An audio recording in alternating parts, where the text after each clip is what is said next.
Chapitre 3. Nouvelles. Il apparut aux habitants de Naissant, le lendemain matin du coup de vent, que les dégâts correspondaient à ce qui était devenu en quelque sorte l'habitude en pareil cas. À la suite de la tempête de 1999, la commune avait procédé à l'enfouissement de l'ensemble du réseau électrique. Aucun dommage ne s'était donc produit de ce côté-là. On dénombra 2 pins couchés en travers de la chaussée, très vite débités en billots rangés sur le bas-côté, de telle sorte que, dès le milieu de la matinée, la circulation se fit sans encombre. Les aiguilles de pin ainsi qu'une multitude de branchages cassés avaient été projetés en tous sens, mais aucun dégât de toiture ne fut à déplorer, et quant à la chaussée, le maire la fit aussitôt déblayer. La petite Christelle Gallois, demeurant en état de choc, n'avait pas encore pu être entendue par la gendarmerie. Dans l'attente, en vue de préserver la sécurité des personnes et la conservation de toute preuve, la gendarmerie avait pris toutes mesures utiles propres à empêcher l'approche et la pénétration du chantier de thalassothérapie, qu'il s'agisse des barrières d'interdiction et des rubans de sécurité à poser en extrême urgence. La commune reprenait peu à peu ses esprits. Chacun allait de l'un à l'autre, prenant avant toute chose les nouvelles de chacun. C'est ainsi que Julien Lavore se rendit chez Madame Ramier en vue de s'assurer que la nuit n'avait pas été trop éprouvante pour elle et qu'elle s'en remettait peu à peu. Quel ne fut pas son étonnement cependant quand elle lui déclara « Si vous saviez, enfin j'ai pu dormir. » Oui, une nuit complète, cela faisait si longtemps, que cela m'a fait du bien. Alors madame, sourit Julien Lavore, on va vous délivrer le prix du sommeil communal, car je ne connais quiconque ayant pu véritablement dormir cette nuit à Naissant. Je m'en doute, bien sûr, pour tous les autres, cela n'a pas dû être facile. Mais pour moi, c'était comme du silence. Voyez-vous, enfin, je n'avais plus tous ces bruits de camions. « Mais que voulez-vous dire ?» l'interrogea Julien Lavore, perplexe. « La route départementale n'est pas si près. Et puis les camions, dans le pays, la nuit, ils n'en passent pas. » « Oui, bien sûr, mais il y a quelque chose, mais je ne suis pas bien à l'aise pour en parler. C'est à cause de mon fils, il ne le sait pas. Je ne veux surtout pas l'inquiéter. » « J'entends bien, madame, mais le maire de la commune et le conseil municipal s'efforcent en ce sens, doit veiller à la tranquillité et à la sécurité des personnes.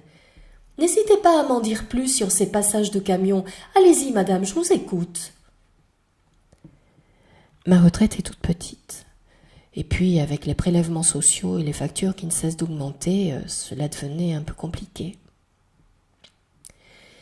C'est à ce moment-là que la société du projet de thalassothérapie, vous savez, Thalassosun, vous avez peut-être remarqué, ma propriété est toute en longueur. À une extrémité, elle jouxte leur terrain et à l'autre, elle rejoint la route départementale. Oui, et alors ? Eh bien, ils m'ont proposé de me payer un droit de passage sur ma propriété. Pour eux, c'était plus simple pour l'acheminement de leurs matériaux. Et alors, madame, continuez, je vous écoute attentivement. Le droit de passage est vraiment élevé, cela complète vraiment bien ma retraite. Alors, je n'ai pas posé beaucoup de questions, mais... Je vous écoute, madame, continuez. Que se passe-t-il ? Il se passe que c'est la nuit qu'ils circulent, leurs camions.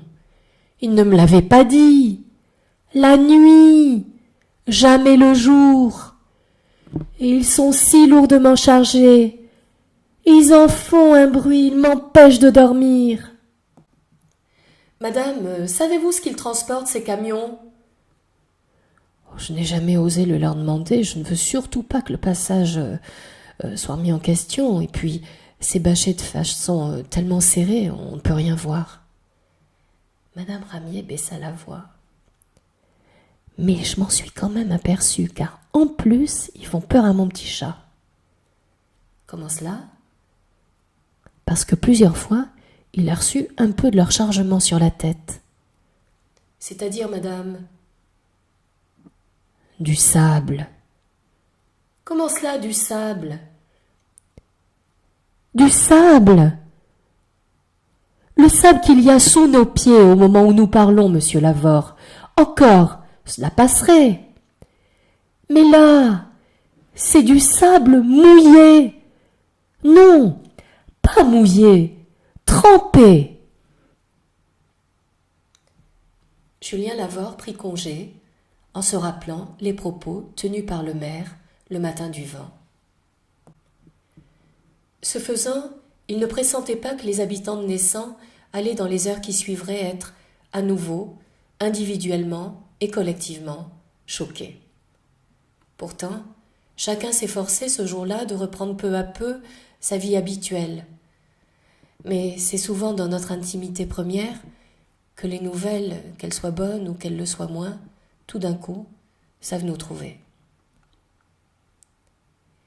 À cet instant, Rita Merlot, laquelle pour les besoins de son activité, délaissant le prénom de Christiane, jugé un peu trop classique, avait adopté celui de Rita, se réjouissait, certes, de cette nouvelle commande, inespérée en automne, pour une jolie mariée de juin prochain qu'elle raccompagnait à la porte de la boutique.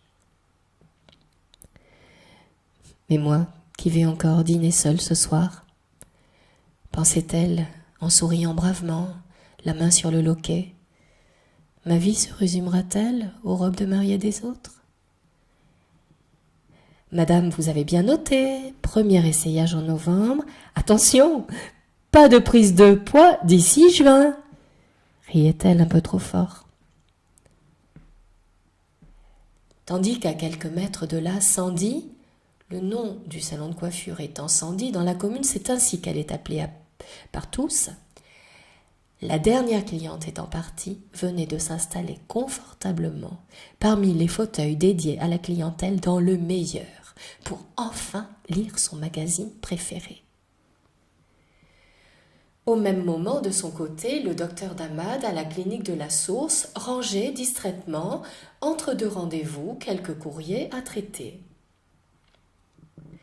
Et à ce même instant, Marie Langlas, les nouvelles du soir à la main, empruntait du pied droit le marchepied du bus qui la ramenait chez elle, concentrée à la prévention des éclaboussures toujours possibles à partir de septembre. « Ce n'est pas possible, je ne peux pas le croire !» répondra Rita Merlot à Sandy, ayant fait en trombe irruption dans sa boutique. « Je peux pas le croire, je peux pas. J'ai posé hier les épingles pour le second essayage d'une robe de cocktail, sur sa taille. Elle était magnifique. Il faut dire que c'est une vraie taille, puisqu'elle a eu 4 enfants. Oh, ce n'est pas comme mes petites mariées, elles sont si plates, c'est d'un compliqué. Je peux jamais trouver une courbe, j'ai toujours peur de leur trouer un os. Ah oui, c'est incroyable. C'est pour le matin de ce cocktail qu'elle a pris rendez-vous au salon, pour un chignon tressé. Elle m'a dit qu'elle voulait être parfaite pour accompagner son mari à une soirée. Elle m'en a pas dit davantage, bien sûr, c'est une vraie dame. D'ailleurs, je la connais depuis si longtemps, elle n'avait même pas eu besoin de dire son nom. Rien qu'à la voix, je l'avais reconnue. Le docteur Damad laissa lui véritablement retomber le combiné du téléphone. Quelle histoire! Quel mot trouver pour réconforter un peu mon confrère? Quel mot, lui qui est tellement préoccupé de sa si belle épouse? Que lui dire?